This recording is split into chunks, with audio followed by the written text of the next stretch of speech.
First of all, I want to thank you all for being here. It shows a lot to me that you'll come out on a cold Wednesday all the way down here to gain a little knowledge, be a little more professional, that you guys are truly masters of your craft, which is sort of the mantra that I talk about absolutely all the time. What I want to do is kind of give you a breakdown of today and how it works. So for starters, I'm the real Joe Fostolo. We had a very exciting day yesterday. Texts went out as me saying, well, I don't know what it said because I didn't get one, but it was something like, I'm in a Mexican prison and send me $2,500 of gift cards. And anyone in here that got the text, anybody get that text from me? A couple people. Thank you for the gift cards. So I guess to begin, I'm Joe Fostolo, co-owner of Soldera Properties with my partner, Patrick Krause. And I'm the admin of Masters in Real Estate, which is a group I put together about 8 years ago. And how today came about was a simple question, and that is, during the slow time and the off season, what do the elite performers do to master their craft and be prepared when it's go time? And would you find that interesting? And we had a resounding yes. And so the next day I go to the Soldera team meeting. They're all on Masters. We all read it. And the idea came about, do we want to put this together? And we said, yeah. So inside of a week, Patty found this place. We toured it, put down a deposit, picked a date, and then handpicked an amazing panel for you. And that's how today came about. So I guess before I start, thank you to the Soldera team, my business partner, Patrick, Patty Smith, Jess McCollum, Don Cordner, and myself. Thank you. I appreciate that this is happening. So the panel today, we have someone here for everybody. Wherever you are in your business or wherever you strive to be, we have that person here that you'll resonate with, and they will speak directly to you. We have an individual business owner. We have an individual agent, and they will be the first panel interviewed by Patrick. And it just really makes sense because all of the questions are going to be based on the individual, so it makes sense to do that. And then we're going to kick them off, and we're going to bring up the teams. And we have some just amazing people here willing to share, and I'm going to interview them, and then at the end, we're going to bring everyone up and have a little Q&A from the audience. These volunteers, they're here volunteering for free, giving of their time. And I wanted to thank Fidelity National Title for the pens and the pads. I'm introducing the person introducing his panel. This person I've known more than half my life. We're best friends, and I admire him, and he shocks me every day with his knowledge. I think, pound for pound, he is probably the most knowledgeable and diverse person in the Pacific Northwest for real estate. So, a little background. So, 27 years as an individual agent. He's an investor. Had 40 some odd, 50 rentals at the same time. Did a massive condo conversion project, bought homes in mature neighborhoods, developed them, built condos. He's done so much with huge subdivisions, with resale, new construction. Please give a warm welcome for my buddy, business partner, and your MC for the next half hour, Patrick Krause. Jeez, I can feel myself turning red. That's weird. So before I introduce Brian and Kirk, I got really excited about this because I think to some degree all of us at any given time in this wacky business, I don't know about you, but you find yourself kind of thinking like, God, I know I want to get there or to a certain level, or there's a goal you have in mind, but the practical application and the steps that you take to get there are cloudy sometimes and maybe invisible. And it's frustrating. You see all these people with all this great tech, and gosh, that person's doing this, and they're having success with all these leads or whatever it is. And Monday turns into Tuesday, and pretty soon another month goes by, and your goals are moving across the page but never getting checked off. So in my section of this, it's going to be more macro. Joe's going to get more granular, more micro about hey, what are these teams doing to on a day-to-day basis. Obviously, Brian Henniger is not a realtor, but he's a professional golfer. But he's going to have, to get to that level, there has to be a skill set that it's pretty rare. And you can implement that, and he has implemented that from playing against Jack Nicklaus, Arnold Palmer, Tiger Woods, Phil Mickelson. This guy's he's done it all. And he's recently started a business called The Farm, and it's catered to teaching people how to be better at golf. And it's awesome. I'm a client of his, my son is, and he's just, I could just sit here and go on for 20 minutes about Brian. So I really want to thank you, man, for doing this. I called him thinking, well, it never hurts to ask, and he's like, yeah, I'll do that. Like, oh, awesome, bye. He said yes. And so, Brian, would you mind going up, taking a seat? And Kirk Faulkner, another guy I could sit here and go on and on about. He's one of the most intelligent people I know. He spent, a couple decades in the real estate industry on the lending side, and decided that he wanted to come over and, all right. Very sneaky man. But he wanted to, start a business in real estate. And I think perhaps most impressively, as of late, he just got back from what is known as the Camino, and he walked over 500 miles through Spain. Walked. And so these are extraordinary people. I don't like walking to my car. This guy walked 500 miles through a country that he doesn't even speak the language. So I'm going to take a seat, and you guys are probably wondering, God, how's he going to tie all this into real estate? But could you guys check those mics and make sure there's a button on them to make sure that you're live? On? I think we're on. Okay. Had to put my glasses Hello? on. So I want to start this with counterintuitively, it's about foresight for 2020 instead of hindsight's 2020. But the more I got to thinking about it, and you guys might have heard this before, but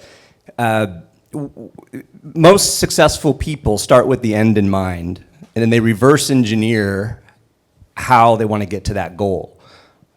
I think some of us make a mistake. If you start at the beginning, you know where you want to get to, but if you don't really know how to connect the dots. And so, Brian, I'm going to start with you because we talked about, even playing golf. A lot of pros will start backwards from the green to the tee, and just kind of talk about that a little bit. I should probably just kind of fill you in a little history about me. So I was kind of an athlete growing up. I didn't play competitive golf until I was a senior in high school. I won the state tournament here, just the only year I played. I was kind of a hotshot tennis player prior to that, and I was going to go play in college. I got accepted to USC, and I guess it was 1981, and ended up on the golf team. I wasn't good enough to make it. I was truly, I was fortunate. Back then, there was still some walk-on procedure, but I didn't really have this ambition to, fulfill that dream so much as to just maybe participate on the team at some capacity. The coaches liked me. I stayed on. I picked the range at Wilshire Country Club my first 2 years at school, trying to get better at golf, honing my skills. I had no prior coaching, no professional mentors, nothing. My golf coach there became that. But through that process, I'd go out there with the range picker in the middle of the day, middle of the night, whenever I could, and hit balls on the driving range when nobody was there. I was an All-American my last 2 years. Different than like a lot of people, because he kind of talked about like a goal-oriented thing or some kind of template for success. I didn't really have that in mind, to be honest with you. I'm so process-oriented. I love the minutia of just staying present tense and getting a little bit better each day. I had that in mind. I don't know if it was just an intuitive fulfillment or what, but I was an All-American my last 2 years. After I was finished with college, again, I didn't really have much of a game plan, except I wanted to pursue this because my trajectory was pretty big. And for some natural instinct, I was just climbing the mountain. And climbing the mountain was really the fulfillment of my obligation to golf. Anyways, I made the PGA Tour in 1992 after 5 years of playing. Some of you are probably familiar with it, mini tour golf. I played all over the world, just wherever I could pick up a game and make a little bit of money. I found myself on the PGA Tour still self-taught. I was in the last group in 1995 in the Masters with Ben Crenshaw when he won. So it was steep, super steep. Was there any grand plan? No. But every day I just tried to get a little bit better. By that time, I had quite a few mentors. I was one of those people. I would ask everybody in this room for information. I never thought I knew it all. I still don't. Anyways, years later, I played the Champions Tour. I'm not going to bore you too much more, but I've played professional golf for a long time. Played the Champions Tour, which is over 50, for the last 5 years. During that time, I knew my status on the PGA Tour, which is still, the Champions Tour is an affiliation of that. I knew it was going to come to an end at some point, and I love mentoring kids like Pat's son, Ethan. I had this vision of building this indoor space, which came true about a year ago. So the golf farm has been open for about a year. And again, that goal was derived through my own kind of adulation with golf. Like, I knew that skill building was a huge aspect, that if you develop every day and you want to entertain the betterment by asking, I research all the time, get people on the phone. What do you think about this? What do you think? How do I get better at it? I wanted to take that into a business platform and try to drive people into that kind of stimulation versus, does anybody play golf in here, by the way? Yeah. Besides, expecting, it's the definition of insanity when you do the same thing over and over and you expect a different result, right? That's the guy that goes practices. Well, I built this by design to get people in this indoor space where they weren't impacted so much on the ball flying, it just hits an impact screen. Yeah, we have the analytics through something called TrackMan, which gives you all the desired information you need on what that ball actually did. And it's super effective. I'm super proud. Am I a business person? No. Did I ask for support? Yes. I have quite a few mentors to help me build the business model and take me through all that. I didn't even know what a federal ID was. A federal ID? What do you need? Oh, yeah, that's your Social Security, or you got your business ID. No, I knew nothing about that. But they helped me build that template for the golf farm, it's a pretty simple business model, but it's super effective. So in the golf farm, through all my experience with golf, I challenge everybody to get a little bit better every day. And the culture in the golf farm is ask your buddy, what are you feeling? What are you doing over there? Versus me always intervening and fiddling with their golf swings and stuff like Brian, that. how would you say, though, that if they're getting better or if you're getting better? What was mean, part of what I want people to walk away from here with, I mean, nothing against Tony Robbins. I love Tony Robbins in certain ways, but Yeah. you know, it's the guy that goes to Tony Robbins, he buys all the stuff, puts it in a plastic bag, goes home, puts it in a drawer, never opens it, right? Right. I want people to leave here with a couple things that they can implement and be better soon. So as far as tracking, like, how would you know There's that you made progress that day?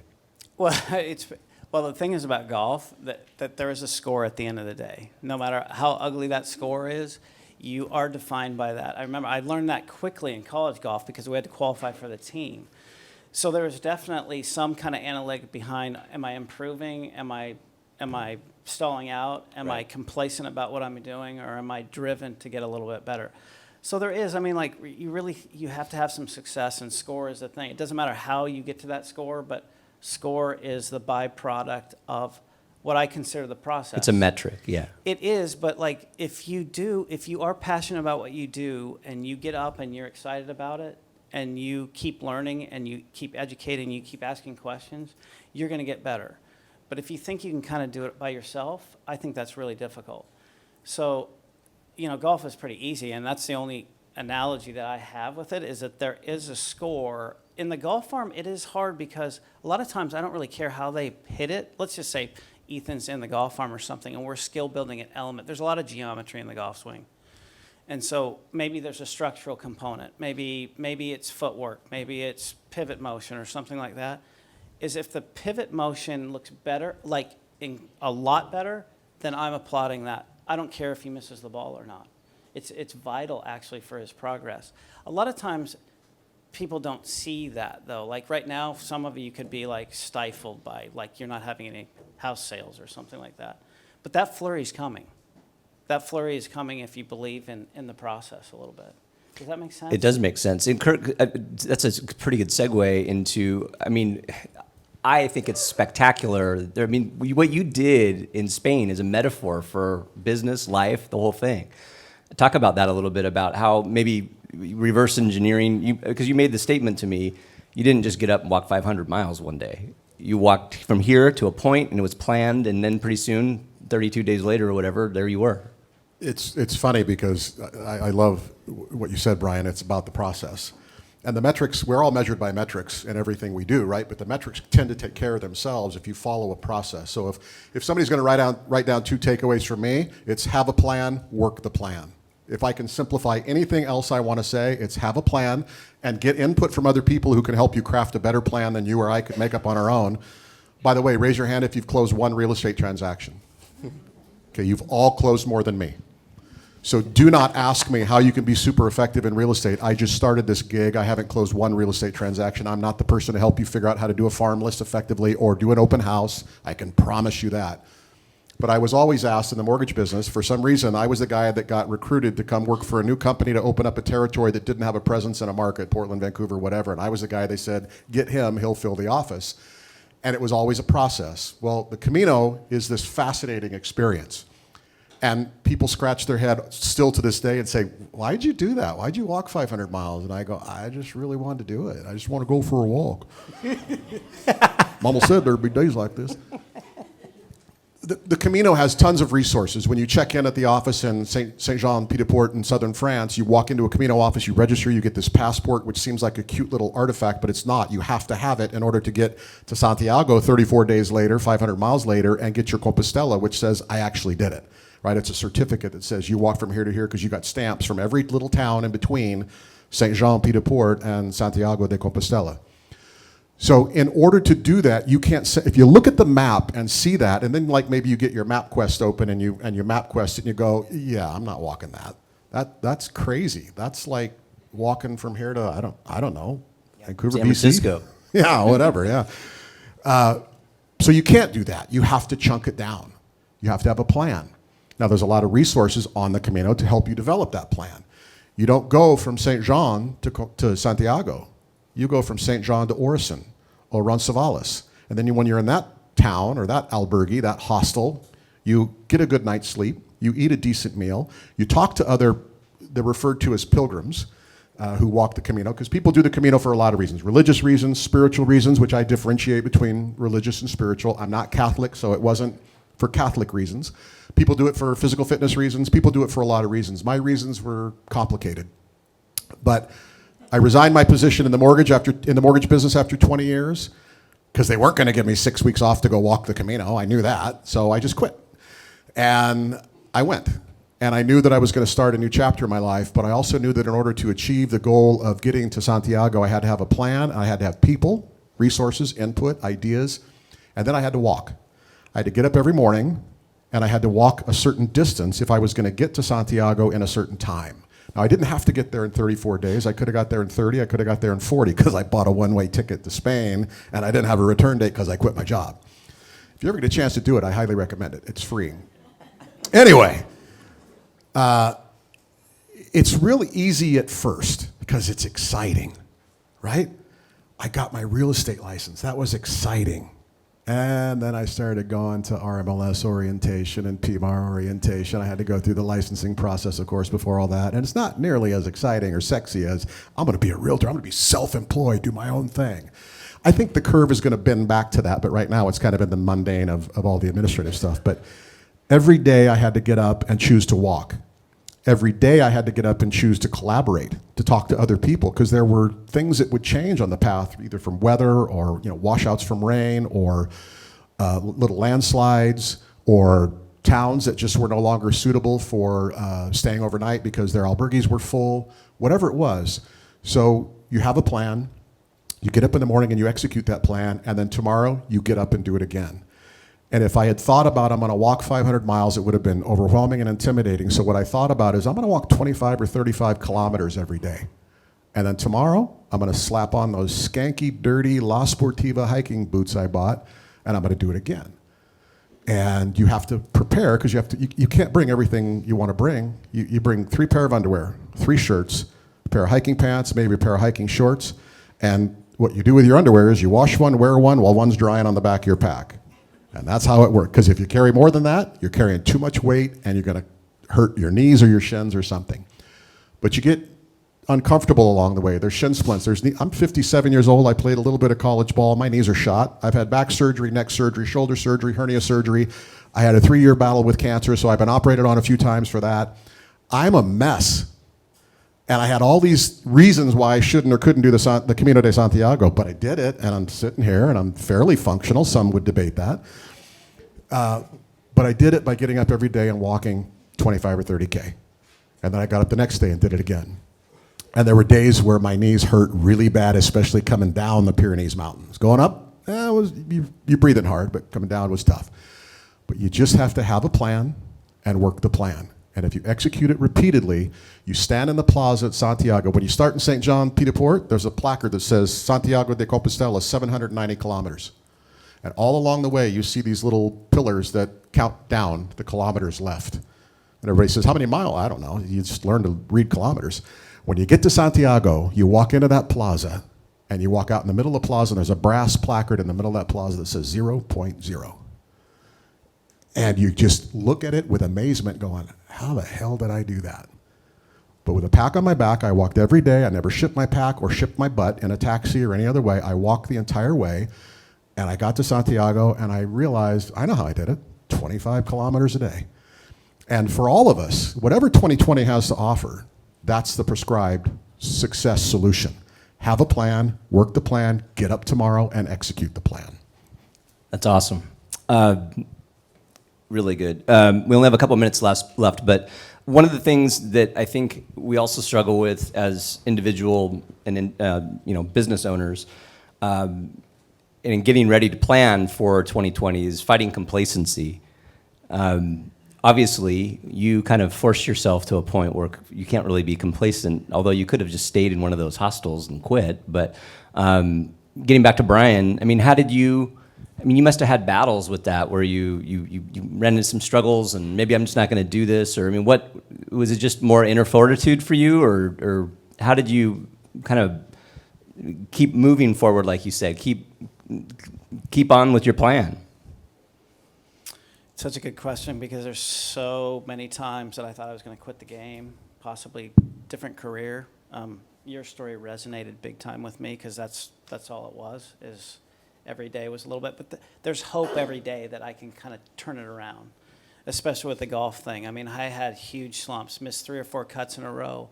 On the PGA Tour, when you miss 3 or 4 cuts, you don't get paid. If you make the cut, you're going to get something by the end of the week. So, again, I mean, there's so many stories that I would have that I just worked harder. Or I had hope. Like, I would sit in my motel room and stand in the mirror and create a different alignment and go, oh, God, this could be it. I'm excited. I'm going to try some. You know what I mean? It was just that effort, but it was I don't know what pushes people so much is, again, it's some desire to get a little bit better at what you do, a little bit better at your craft, but you love your craft, you love your people. I know on the golf farm, the one thing that I'm trying to differentiate each day that I come in and I just have a little small staff, I have an intern and a gal that works with me, is that my differentiator in there, I tell Amy this, is that we treat every person like they're the most special person in the world. And I would suggest that too in the commercial real estate area, is that it's really nice to have somebody that you trust, that you're communicating with, that everybody kind of knows where you stand. It's huge. And the same thing with the golf farm, because I challenge people every day. I sit down, especially a new customer, because it's kind of membership based. I sit down with them and I want to know their goals and their desires and their aspirations. And I'm going to do everything I can to fulfill that. But at least up front, I'm not guessing. You know what I mean? Right. And that I care about them. I'm going to try to help them fulfill their goals. With everybody in this room, though, mentors have been my greatest resource. And I'll keep leaning on them. Pat is one of them. Yeah, I love to learn from people about a variety of things, but they can help me with their own child or maybe somebody else's child or an adult. Yeah, that's awesome. Yeah. Great. Well, we're tight on time. I Okay. just love hanging out with these guys. I could be here for hours. But please, hopefully you got a lot out of that. If you wouldn't mind writing down, like Joe had mentioned, it'd be great for us to give them some feedback and also for us to kind of get a summary out to you guys too after this. But I promised Joe that I wouldn't go over, and so I'm passing the mic back to you, man. Thank you, guys. Thanks, buddy. Okay. Are we all on here? This one's on. I will, thank you. Those guys are great. I appreciate that. This is the part where we bring up teams and we talk about the nitty-gritty. We got a lot of stuff to cover. We're probably not going to get through it all, but we're going to go at a New York pace, and hopefully we can get through as much as possible. So the first person on our panel that I'd like to introduce has quite the story. Has the story that books are written about, really.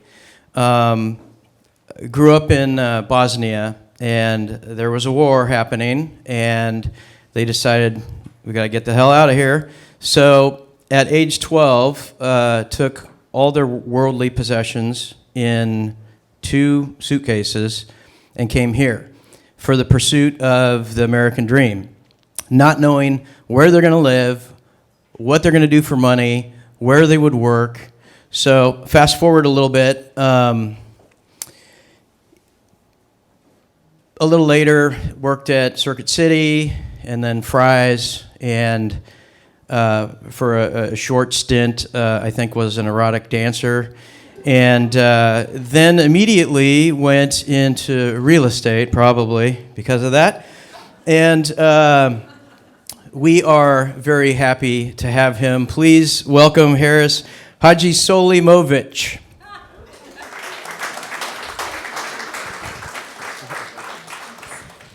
And he's with Keller Williams, and I don't know if he's smiling because I'm the only interviewer who dared to say his last name, or that I made up that part about him working at Circuit City. So, by the way, his birthday is tomorrow, and he's here doing this today. So I appreciate your time and volunteering. We would sing happy birthday, but we would use all of our time practicing happy birthday, Haris Hajisolimovic. So just tell him happy birthday. He's 37 years young and doing absolutely amazing things as actually an overnight success. How long is an overnight success? About 15 years. About 15 years. So doing the right thing, doing things right. Okay, the next all-star is a 50-50 team with Soldera Properties. I've known her and been friends for far longer than she's been with us. Beautiful person inside and out. She's very passionate about charity work, foster kids. She practices what she preaches. She's determined, has run a mixture of 9 half marathons and or marathons, and she is here giving of her time to talk about a 50-50 team partnership. Please welcome Alicia Dart.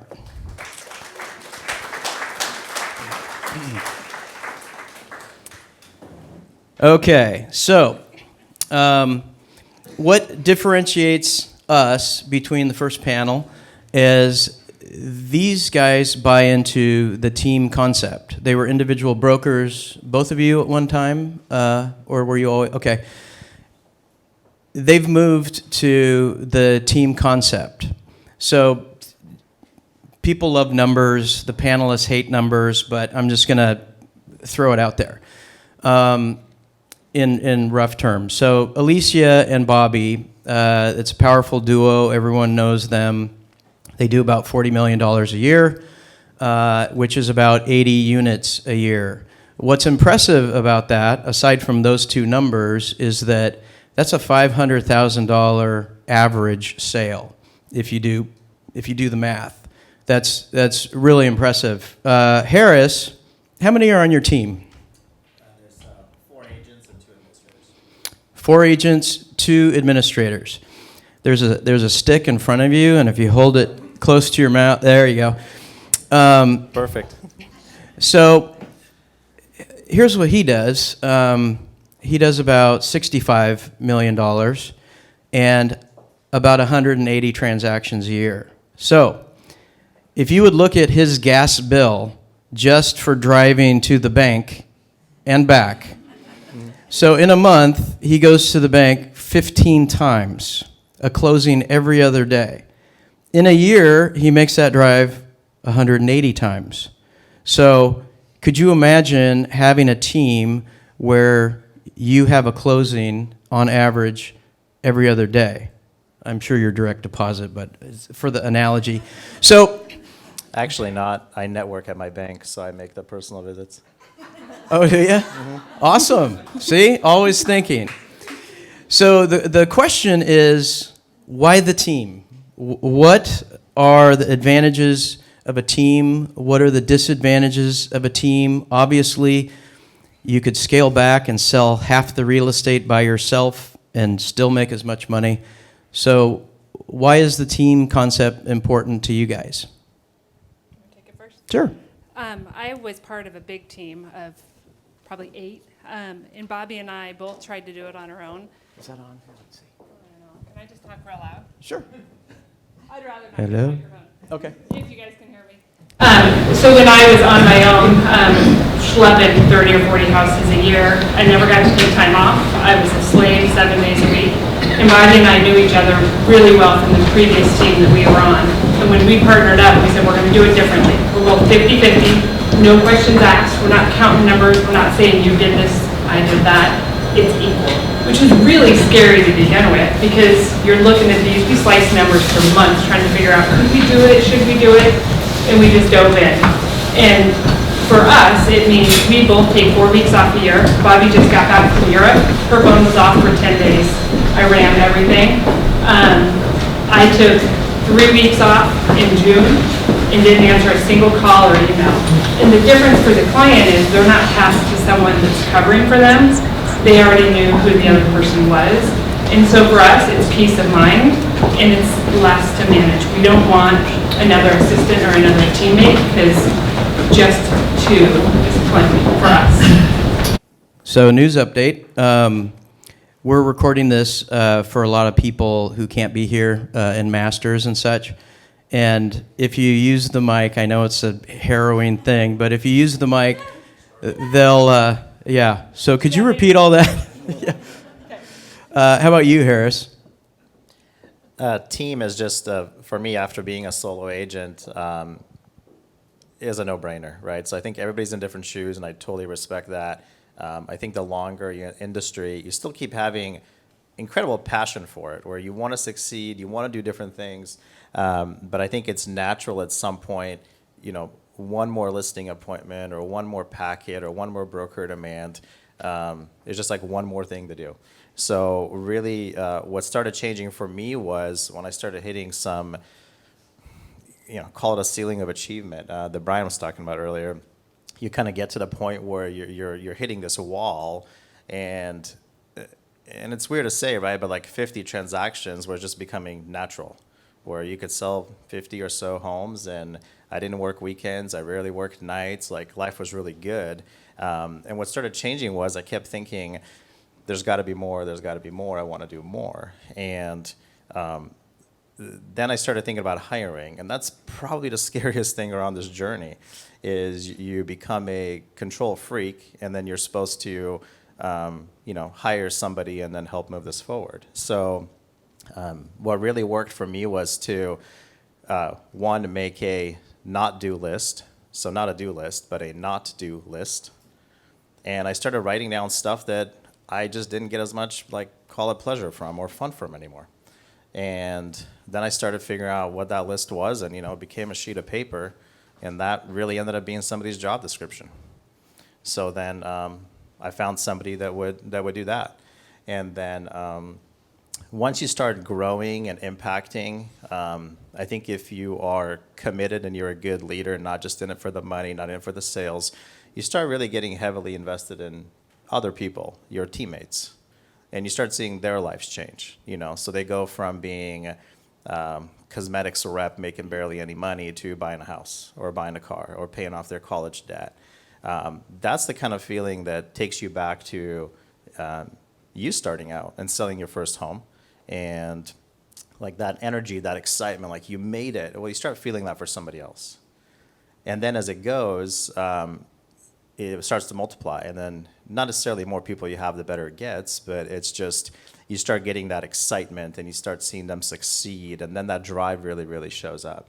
And I learned that it's not I was a control freak.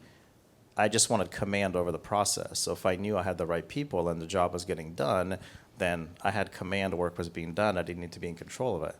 So it was really helpful to kind of go through that mentally and get to that point.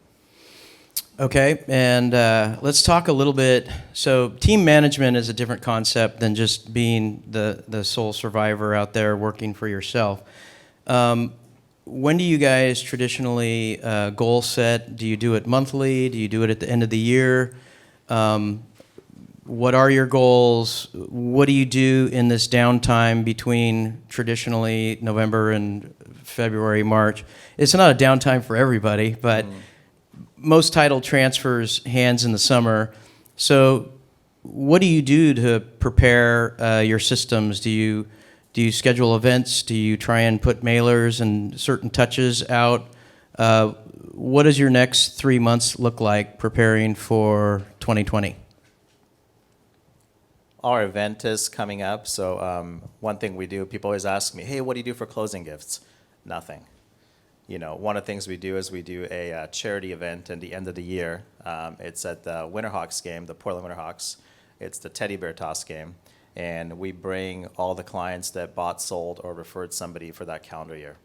And they get an invite, and we get X amount of seats. We ask them to bring bears. We make it a charity event. And that's our touch throughout the year. And then towards the ending of the year as well. Seasonality definitely plays a factor. And at the same time, I was looking at stats, and just in the first 2 weeks of November in Clark County, so whoever's in Clark County knows it, 294 homes went pending. So half a month, 294 people already put their name on a house. So you always have to think, why not me or why not you? And as we look at our calendar and our sales, I think last year we had 20 closings in November. So that starts to debunk a little bit, is a seasonality? Can it be done? So that's why I pull those numbers and check, if other people are doing it, I should be doing it too. But it's definitely a lot more client contacts, touches, and then also planning for next year for business and personal. What big events are taking place in individual team members' lives? Is it vacations? Is it kids? Is it purchases? What is it? So we can kind of goal orient and plan around all those things too. Thank you. You got anything? Sure. Okay. So Bobby and I have 4 different, very systematic touches. We started about 6 years ago delivering Valentine's gifts to like 40 past clients, and we hand deliver them. And that now is 270 that we hand deliver. Luckily, I have lots of kids now that drive. And that we started that because we always thought January was slow, and it's kind of backfired because now it's this massive task for Valentine's Day. We also do a Christmas event, and then we mail out 3 handwritten cards throughout the year for birthday, anniversary, and Christmas. When I say we, that's Bobby. This girl has terrible penmanship. She hand addresses and hand writes everything, which is a lost art. And it's amazing to me, like how many of my clients call and they're like, "Thank you so much for that card." And I'm like, But it means something to them, and they remember it. And the fact that we're doing it still, I think, it doesn't cost much. So then our big annual planning event is the week before Thanksgiving. Bobby and I get in the car for 9 hours to deliver wreaths to our favorite clients for the year, and we talk and drive. And that's usually like the most time we spend together in the year, quote, planning, driving. Our goals are pretty simple. We actually don't have number goals or monetary goals.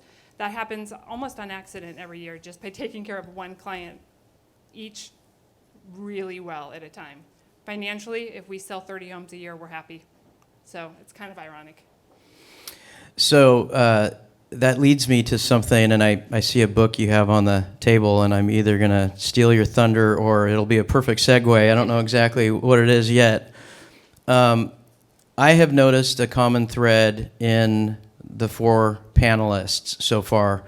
They both have a passion for giving back and charity. And I don't know why that is, that people who are successful carve out a time and make it a priority to do things for others. So you talked about charities. Maybe we can talk about the reason why and what you do and why it's important to you. Do I get 30 minutes? Sure. First of all, has anyone read this book, Go Give or Sell More? If you haven't, I have 10 copies. Please come get one. It is, in my opinion, the best book you'll ever read for real estate and life. Like, I made all of my kids read it. It's how we should be living our lives. And that is give, not to get. But when you truly give, the amount that comes back is tenfold. And it is, for me, the way I live my life and work our real estate. And I think it is amazing how when you set out to do something, it naturally comes back. I go back to like when I first started building my business and my kids were in kindergarten and first grade. I really didn't have a network. I had no game. I just knew that like this was my audience. And so I got to know the kindergarten teacher, got to know the first grade and second grade.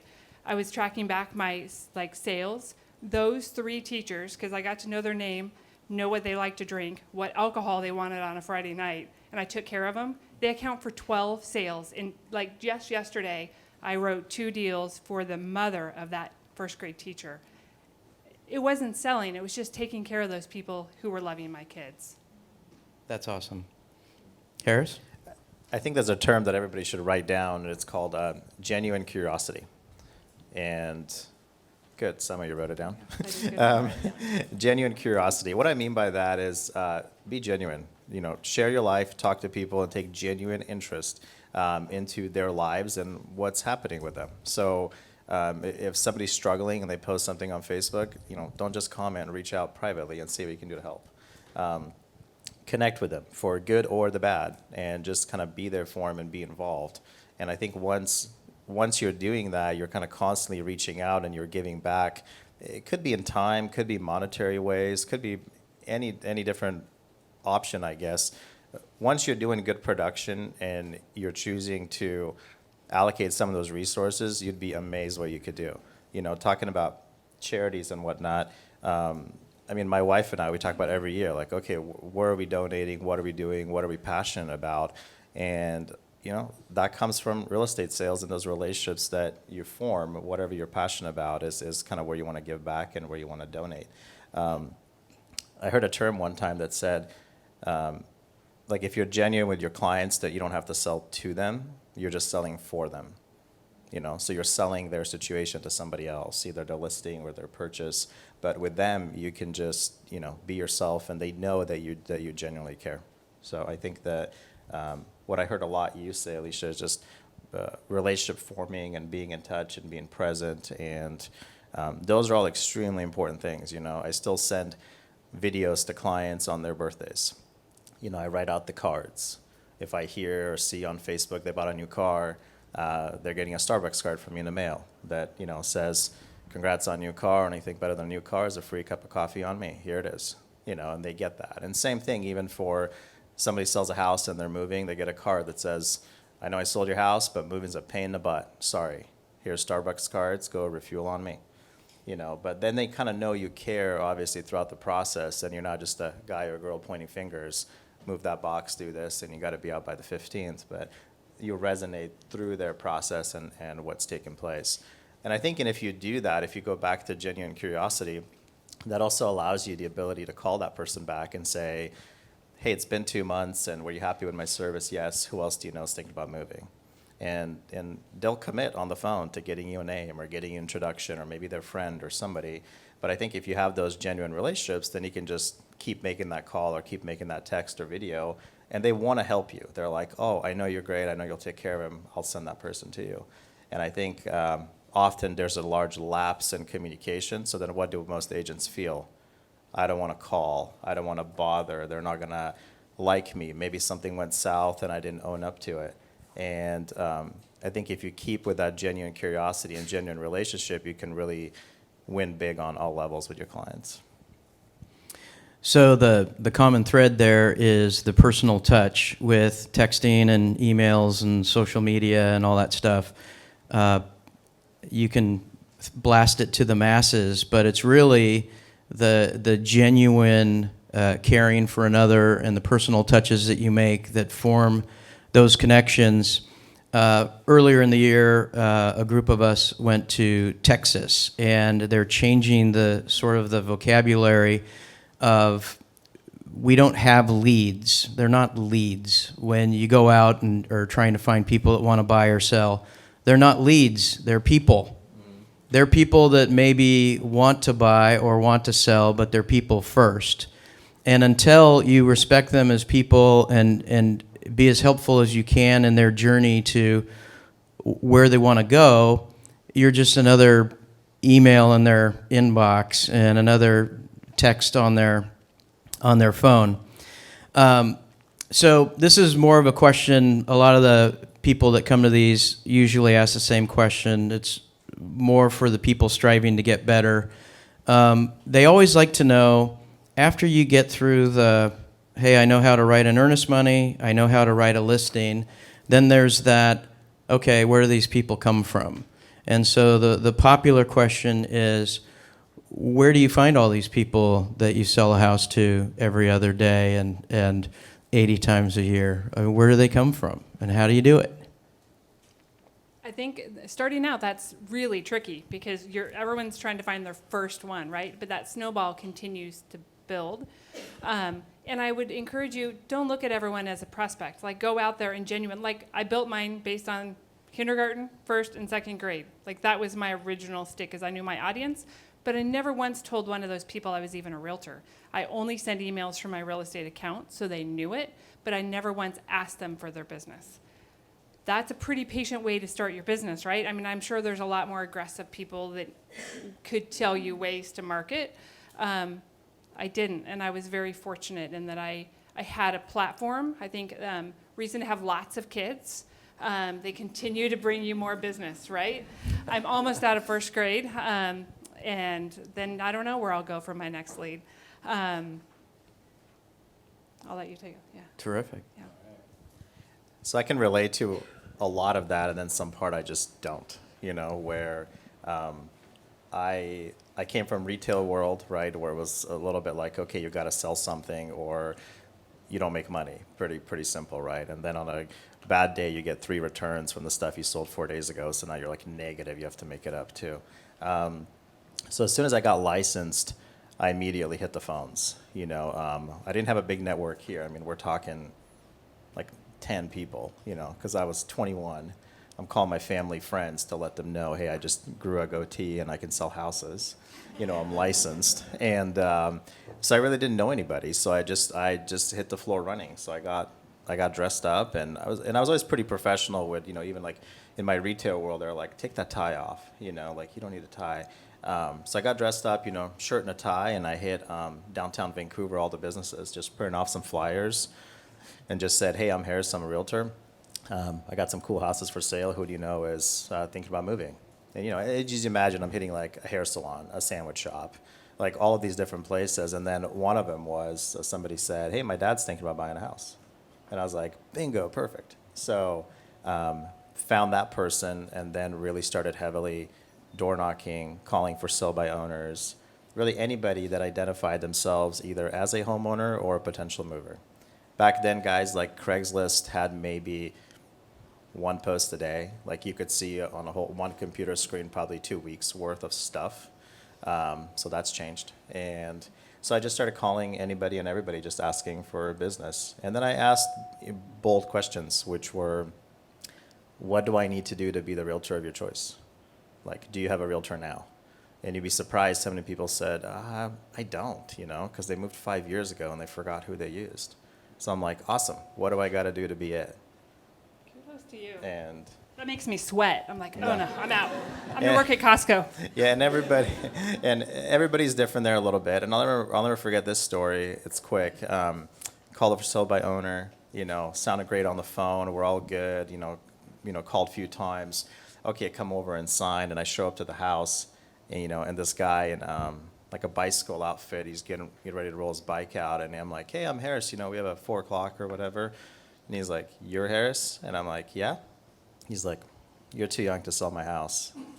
You know, and I did look young, you know, 21 years old, like looks like I just came from prom. And the guy, I'm like, no, you know, you like what I said, I know I can do it, give me a shot.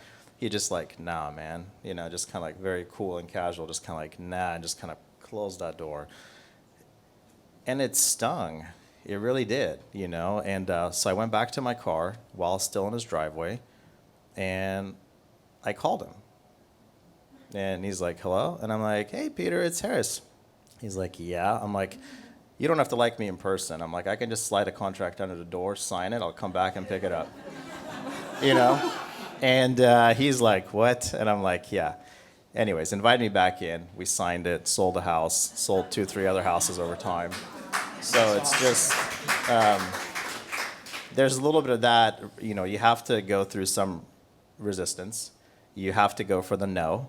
One thing we talk about in our team a lot is, hey, rejection is normal. Like if you actually are calling to get a yes, you woke up on the wrong side of bed. Like you're supposed to call to get a no. This is what you're shooting for. And let's just say, you know, if you're talking income, just, you know, throw out a number. If you make $100 and it takes you 100 people to call, you know that you're getting $1 per call. So each no is still worth $1. And then by the time you're done, you're like, hey, that only took $57 to get my 100. And sometimes when we get snarky people on the phone, we'd even be, you know, they're ready to hang up or say something. You just go, hey, thanks for the $50. They're like, what? I'm like, you don't even know, but I still got paid on this call, you know, because based on our metrics. So we win a lot of them over, a little bit with humor. So that's a lesson for those of you, and you know who you are. If you have your high school senior photo on your business card still after 20 some odd years, maybe you should update it so you don't get age discrimination. And, you know, there's a book called Go for No, and you've read it. Have you read it too? Nope. It's a great book, and the philosophy is if it takes 50 contacts to get a yes, then you're going for no. Get as many no's as you can until you get that yes. And guess what? You might get 3 yeses before you make it to 50. So no is not necessarily a bad thing. It's you got your answer. You're that much closer. So it's a good book, and it's a short read. You could read it in an hour. What's the market doing? what are your predictions for election year 2020? We've been fast and furious for many, many years. We hear shifts and corrections and whatever euphemism they want to say that we're going to settle down a little bit. What are your thoughts? Can I just add one thing to the last Sure. topic? I think as realtors, naturally we're people, right? So we're involved and we're engaged in their process. But at times, if we're not within integrity in doing our job, which is really find people that are motivated to buy and sell and move that you can assist with, we start being so tied to those transactions. So I've seen realtors, and everybody's been there before, including myself, where like you need that to close because like you have things you're counting on that you're planning on doing. It could be your mortgage payment or your charity check. You're like, oh, dang it, that was tied to that. So you're so attached to it. So really the lesson is to maybe get out of the comfort zone, push a little harder, maybe make that call that you go, there's no way I'm not a caller. Just make that call and see where it takes you, because you may find your new skill set or virtue or something you choose to get really good at, and maybe that gets you to your next level of either production, and some people don't like that word, but maybe just change production to ability to do things in life. So higher production lets you do more charity, lets you take more time off work, lets you donate more, lets you help somebody. So don't be so tied to each sale and your actual emotions to it. Do enough that you don't have to be tied to the outcome of any particular sale. If 5 deals fall apart, you just go, shucks, let's go get some more. And then you just keep going. So it doesn't crash and burn you. Okay, I think before we bring everybody up here, we have time for one more. So I'm not taking notes up here. I'll watch the video, but I have pages of takeaways from these guys, and you should too. But in case you don't, I'm going to give a layup here. Coming from the position of the top of the pack, the 1% in the nation and all that stuff, what advice do you have for brokers in the business, whether they're seasoned, whether they're brand new? What advice, if it's one tidbit, it could be 3 different things, just whatever, but what, being seasoned and in this, could you share with someone to put them on the right path? Show up every day, on time. I think the standard in our industry is so low. I always tell people it's not that hard to really be in the top because not many people really follow up. So when you say you're going to do something, do it. When you say you're going to call, do it promptly. I always say you should be calling them before they call you. And genuinely care. If that's my one takeaway, like if you genuinely care about the people in your lives, I think the business follows. Harris? That sounds like genuine curiosity. Yeah. I think there's a couple of things. I agree with what you said. Definitely show up. You got to be there. It's not meant, if you're going to go call it great things, it's not meant to be a part-time gig when you choose to. So there has to be a committed effort, just like golf. And I would say stay within your passion. So I think one of my advice is if I would look back and say, what could I do differently, I would have expanded and hired sooner. I was proud of the wrong thing, that I was, hey, I'm single agent doing 50 deals without an assistant. Yay. Where really if maybe I expanded and grew and added some help and, looked into that not do list a little sooner, life could have been different and maybe even better, not just for me, but for those 1, 2, or 3, or 5 other people. So if you have a gift, like Alicia, you do, and I'm sure many others in the room, push yourself out of the comfort because you're probably going to help others benefit. And when you start seeing that it's not just about you or your income or your goals or what you're doing, but you're actually impacting a lot more people than you think, it goes to the next level. It really does. And I think that helps you get out of bed every day and drive forward and just do things that maybe you didn't think were possible before.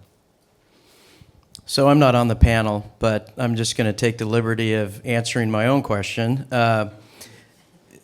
How Masters in Real Estate got created was this power of having people master their craft. If you're a realtor, be the best. If you're a lender, be the best. If you're an Uber driver or a cook, be the very best you absolutely can be. There's a lot of people who don't invest in themselves. If you're a 20-year realtor, we'd like it to be 20 years of growing, being better, stronger, more professional, more ethical, more knowledgeable, more techie. We don't want you to be someone who figured it out in a year and then duplicated that 1 year 20 times. So mastering the craft is better for us all. I don't know the cliche, but it's all tides rise, all boats, or something like that. We're in this together, so be the best you can. So you guys are good sitting right here. Please give them love. We're going to bring up these other guys. Does anybody have any questions for the panel? Yes, Cheryl. Wait, hang on. There you go, for the millions of viewers. So in a social media driven industry and world, not one of you mentioned any form of social media. So how, if any, do you feel like communicating or doing any lead generation, or how important do you guys think the social media platform is for you? I can take this one as I just jumped on Facebook, I think 2.5 years ago. So one thing that's been really beneficial for me there is just to connect with my clients in Sphere. And I think that's where that like being genuine comes through, where they can get to know you a little bit better. They can see like, okay, this guy has a sense of humor, no he doesn't, or he thinks that's funny, or he's into this or that. Down to just sharing your personal journey. I think social media is there to connect with people. And you know, people put stuff on there because they're asking for a response, or they're making a statement, and then you're supposed to do something about it. And I think it's a great community, and I've seen a lot of people share a lot of personal info there that really helps you connect. How I see it as I cautiously scroll through there so I can see what people are talking about, so I can then take that into the personal offline life. So if somebody says they bought a new car, I call and congratulate them they bought a new car, send them that card. If I see they're having a baby, I call and then, gosh, that's so exciting. We had a heck of a time trying to have a baby. Good for you. That's awesome. You know, I connect with them on that level. So I think social media is great if you're using it correctly. Far too many are just there for the likes and you know, trying to put content all the time that's not really getting interaction. So I think if you're cautious with it, and you're taking what people are putting out there, it can be very, very powerful. So, and last thing about that is, the reason I jumped on is because I felt that my tribe or sphere was having access to everybody else but me on there, right? So there all these conversations were happening there where I was just not part of them anymore. And then now that I'm on there, it's like, my gosh, it's a whole new world over here. All these people are talking about what phone should I get, to what car, to whatever. So it's been fun to get introduction to all of that and actually see it happen. So 2 cents. I would follow up on that by saying what you heard from everybody up here was a real spirit of generosity behind what they do and their why. There's a why that begins with a spirit of generosity. Social media is great. I'm on social media. I engage with it regularly. But what I would encourage you is know your why and make sure that your approach to social media isn't, dare I say, narcissistic. There's too much of that. I don't need to see the picture of you in your swimsuit or the picture of you at the gym or whatever. Make your social media presence about really connecting with other people and what they're doing and who they are. And share your life. It's okay. If you go do something wonderful, share it. I posted many, many pictures about my experience in Spain, but I also posted little short snippet interviews with other people I met and got a little bit of their story. So if you're going to use social media, you should. You're crazy not to. You're right. It's prolific. It's everywhere. But make sure it reflects your commitment to other and not just this storytelling about yourself. Say comment more than you post. Encourage others. Like, you should have 20 comments at least for every post. That's excellent. Sorry, Hi, Molly Lang with Soldera. This question is for Alicia. So you talked about how your business has been basically from referrals from your kids' kindergarten, first and second grade. Is that what you were saying? You have a few kids. But I didn't hear you talk about any of the nitty gritty, like the grinding. I mean, because not all of your business has been from referral. Have you done anything that has stepped out of your comfort zone? Really, I mean, I'm very, very fortunate in that I have a good network. I don't cold call or prospect. We do some online advertising. And I ask for referrals. I ask people to give me reviews. But outside of that, no. Like we've built it slowly and organically. Well, let me back up. My marketing too is I sponsor. I sponsor everything and everything. Wilsonville football, different auctions, like that is my advertising. If I can be up on a billboard and charitable, I do that a lot. And I think that gives me name recognition. So. Okay, so, you guys saying, oh, just 40, 50 deals. It's like, I'm thinking here, I'm sitting, it's like, dang, that's awesome. It's kind of scary. But, so you have, let's say I have 25 clients, okay? So I'm gonna keep in contact with them. Harris, when it comes to farming, do you farm a specific, did you start in a specific, keeping it slow? Did you go broad? Where, how big, how did you start it? How did you start it to grow your business? Great question. One by one and being very direct.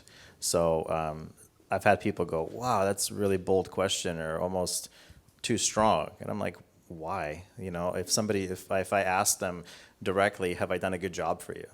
Yeah, you were great. Well, if I leave it at that, then that's like job half done. So if you have 25 clients now, I would really encourage you just to make that phone call today and say, hey, I've just been reflecting all the people I've helped recently, and you were one of them. Were you pleased with what I did for you this year or last year, whenever that was? If they say yes, hey, one way people show me that they're appreciative and they trust me is to refer somebody to me. So who do you know? So quickly 25 becomes 50. Now we know 50 is not going to work out, so that'll be 35 or 30, and that's okay. Then you still have 50 people to call and ask that same question. Farming, we haven't done any farming or mailers, so those are kind of non-existent. Our marketing budget is very embarrassing because everything is, there's genuine talk, there's genuine connection, and just open, direct questions to get results quickly. So I think I would encourage you just to lean on that a little bit more and ask your clients for direct referrals. And don't be afraid to do what I shared earlier I did. I just went and knocked strangers' businesses and just said, hey, who's thinking about moving? And found somebody, and then I went from there. Okay. Does that help? Oh, yeah. Okay. Do you feel comfortable using me as your agent? No, I'm just kidding.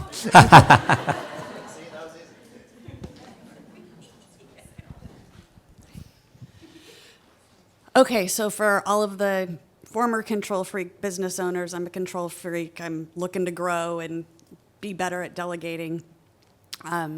What is the first thing any of you, when you decided to take the next step in your business, what was the first thing you forced yourself to let go of? You talk about the don't do list, Harris. Alicia, I know you're very hands-on and very much a perfectionist in your business, but I also know that you recognize you need more hands in it. Brian, like you said, you have mentors. You can't do it all on your own. You want it done right. Kirk, your history of excellence shines through, and I hear it every day in talking to you. We want to do it all. We have to let go. What's the first thing that you let go of? Great question. For me, it was administrative work and buyers. And it was really, really scary. And I'll replay this for you because I'm selling about 50 or so homes a year. They were spread out about 12 listings, 38 buyers, let's say in that case. And I just hired my new buyer agent. So I just outsourced 75% of my business. And I'm sitting in my office like this with one listing, right? Because I was doing about 12 a year at the time and 38 buyers.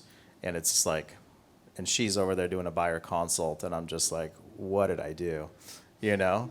And because you just took a fairly well-established business repetitive year over year, and you literally outsourced 75% of it.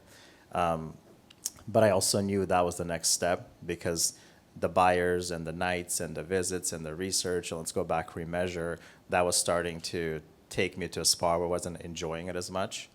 Some parts were fun, some were not. So it was like, okay, that's the first thing to go.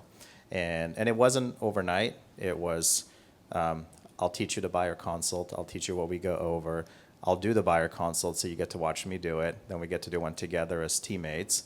And then I'll sit there, and then you get to do one with and this is all real life with clients. And then eventually, she was in the room by herself with a client without me there and being in my office. So I think you have to get over the fact when you hire people that nobody's going to care level 10 that you do, because it's just yours. So it's a little bit delusional. And if you can find 8.5s and 9s and 9.5, you totally won the lottery. So find those people. And also, it doesn't have to be perfect. I think everybody does it a certain way, yet there's many things that are being done right now much better than I ever did them, because I'm not doing them.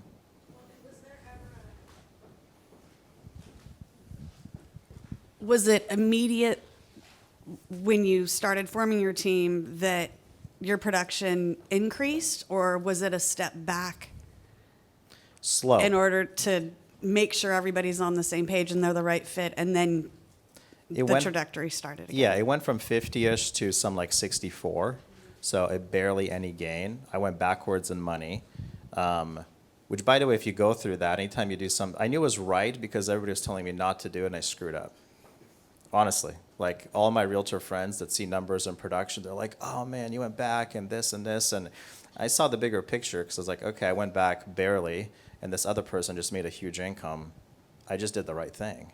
And then next year, went from 64 to 103. And then boom, it showed up, and we added administrator in between, and then the kind of life started changing for everybody. So be real good about figuring out control freak and back to command, because two are totally two different things. And people sometimes, I'll just say it, they hide behind that fact. I'm just a control freak, I'm just a perfectionist. In my mind, you just don't want to let go while you're not thinking big enough at the time. It might change. A year from now, you might be like, no more of this, I got to get somebody to do that. But happy to talk to you afterwards, too. I think Harris nailed something really important there. It's not necessarily about giving up non-revenue generating activities so you can focus more on revenue generating activities and make more money. Sometimes it's giving up stuff so you can have more margin in your life. And if you have more margin in your life, you're going to execute at a higher level because your life is balanced. You're more effective because you have margin.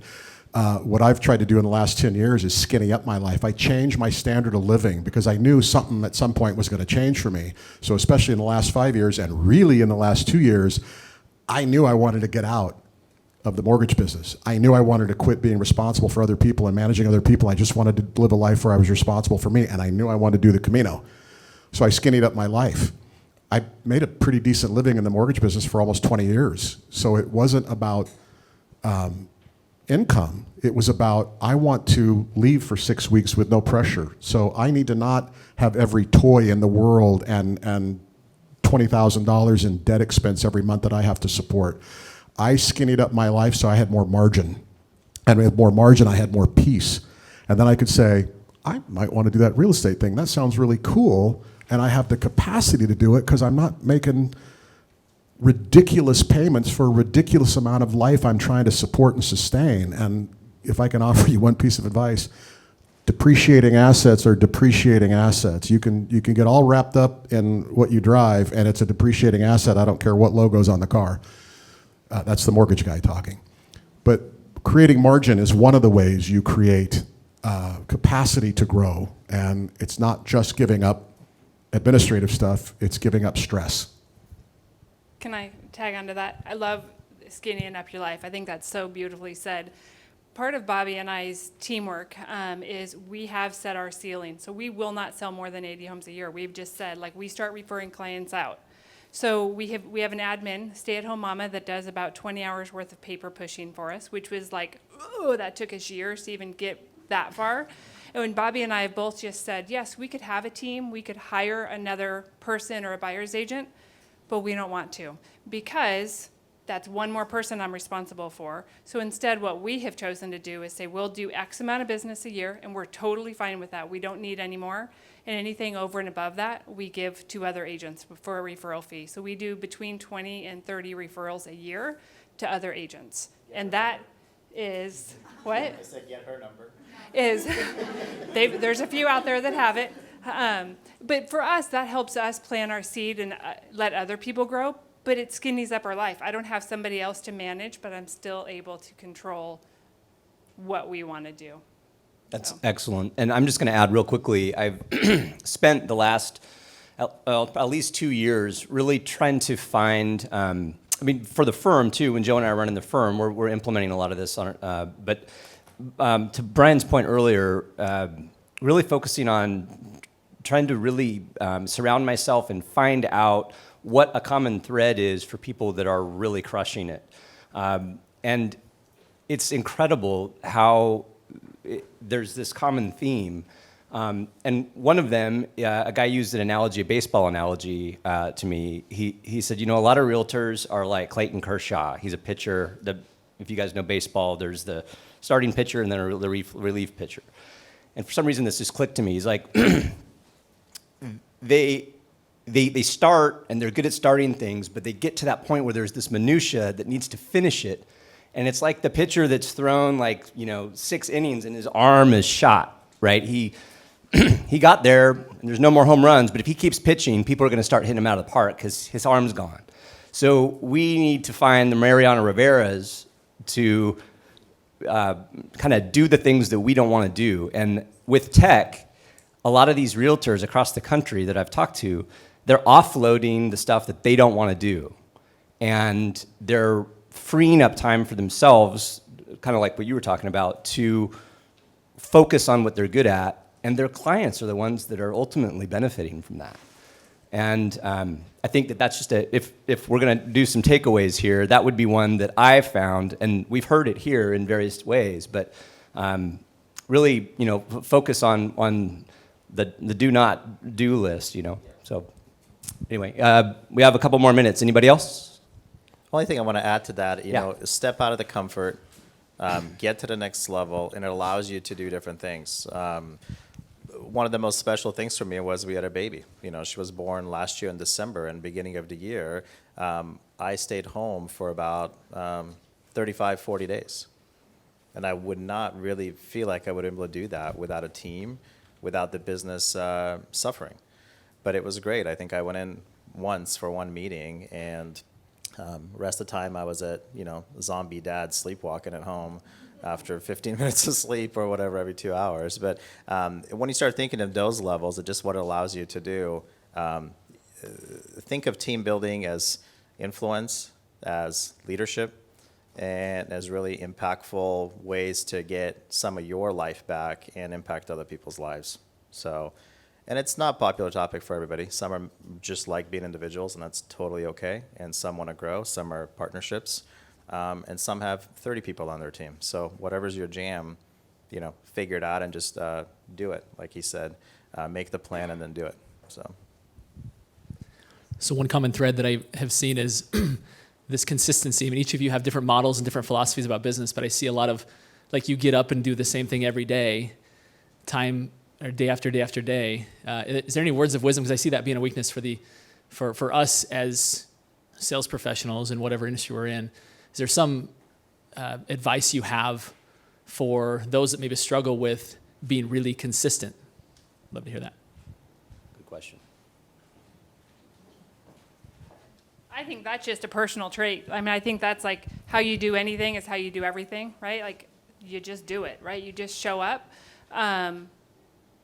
I'd say you start your morning early. I start my morning before any kid wakes up and probably have an hour's email in before. So that's kind of my routine. And then I also make sure my email is 100% clear by the end of the night. Those are kind of my only 2 check boxes of the day.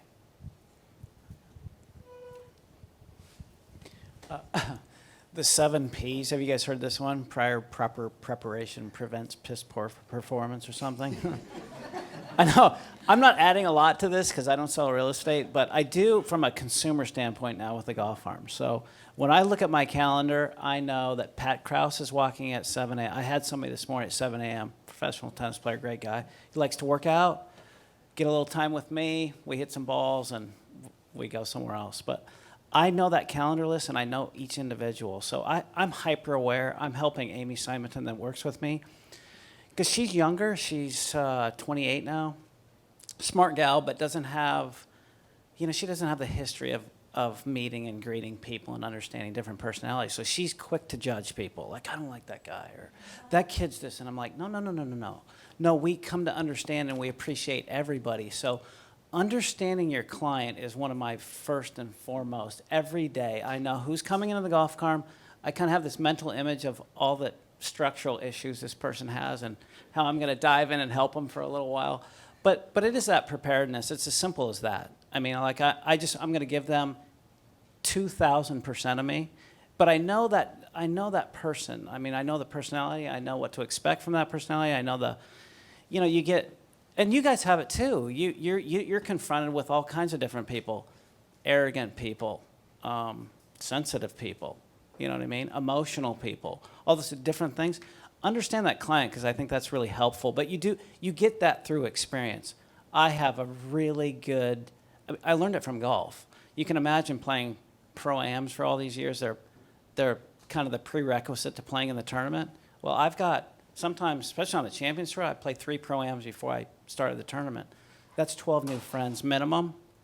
I know after the first hole what kind of people these are. Honest, have great integrity, love their families. All they do is think about themselves. I heard that narcissistic word. Golf is so I understand these people quickly, you know what I mean? And I'm kind of a humble guy. Golf has beat me down so much that I have it, but I'm hyper competitive and I like to achieve. But understanding the people is back to that question, is how I prepare each morning.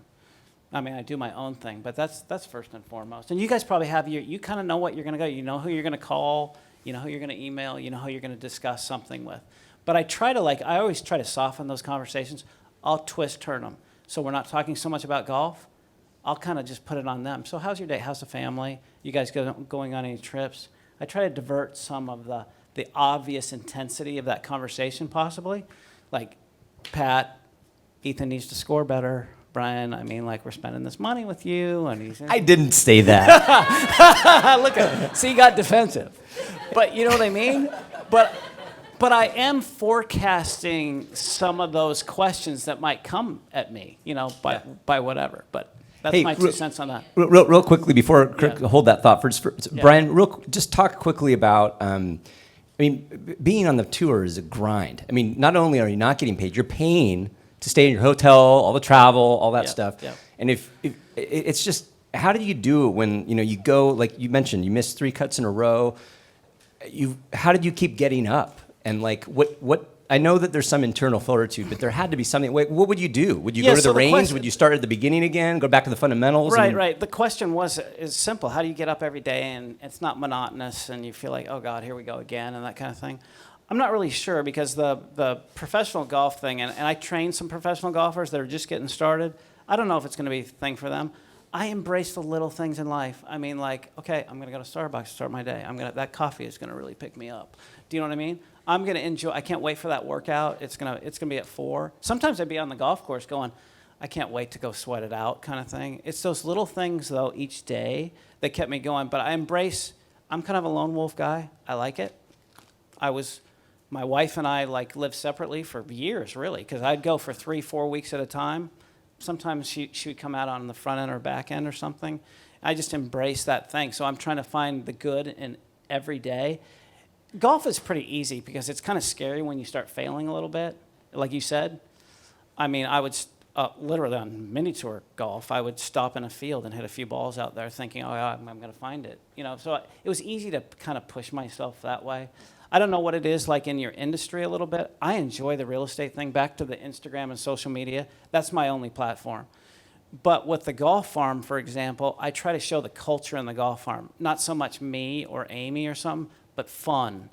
driven people, excited about change, that kind of thing. That's what I do with Instagram. It's my only thing. So that being said, I mean, like, have some fun in your day. The little things will kind of pep you up. You know, don't overburden yourself with just some giant plan on a piece of paper. It'll have its ebb and flow and stuff like that, and you'll enjoy it a little bit more. But again, back to my major premise, understand the client, even if you don't like him. I mean, I have lots of clients at the golf farm. I'm like, oh God, it's him today. You know, and Pat knows this too. Like, not so much the kids. I can deal with the kids. They have their different motivations. But I do have some adult clients, like 65, 70-year-old retired guys. They want clubhead speed or something. And they're eccentric. They're kind of full of themselves. You know what I mean?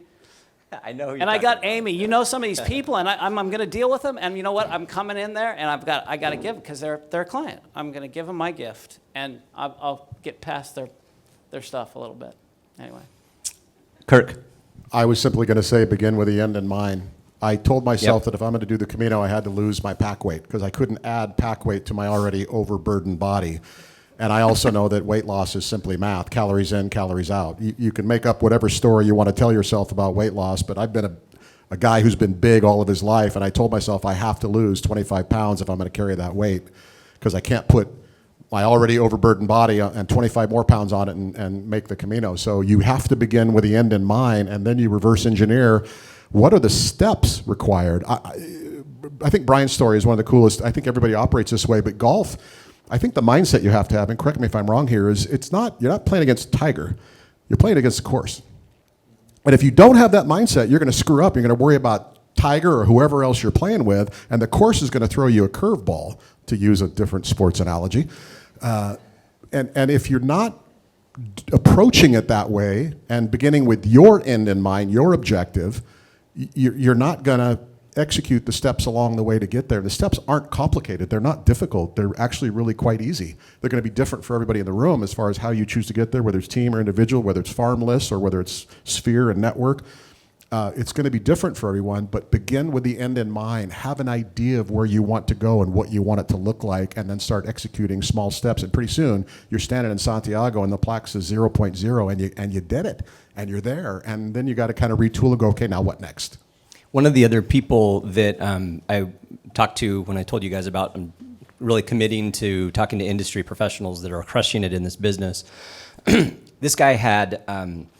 he actually wasn't a realtor, but he was at one of the events that I was at. He had become a multi-millionaire, lost it all, went to a different industry, became a millionaire again, lost it all again. And I mean, this guy's fascinating to talk to. It's like, you know, you kind of go like, oh my God, how do you lose all that, right? But, and now he owns, it's Doug Holloway. I think he did this thing where the moderator was talking to him, and he goes, the moderator goes, oh yeah, you know, I was talking to this guy, and he says, well, gosh, I make, I can't even remember the numbers now, but he said he made something like, you know, $70 an hour. And the moderator's like, you know, I thought to myself, well, you know, that's pretty good, but okay. And he goes, 24 hours a day. He owns legions of like self-storage and apartments, and I mean, can you imagine the guy just like wakes up, goes to the mailbox, and collects his money every month? I mean, it doesn't do anything, but he did all that to get there. But I guess my point is, one of the things he did mention is, when you lose that much money like twice, you understand it's almost worse because you were there and now you don't have it. So that was what really focused him on, hey, this time around, I'm going to get up every day. I'm going to figure out where I want to go. And he just literally reverse engineered it down to just minutia. But it was cool talking to somebody like that because I'd never heard a story like that before. We are out. We're out.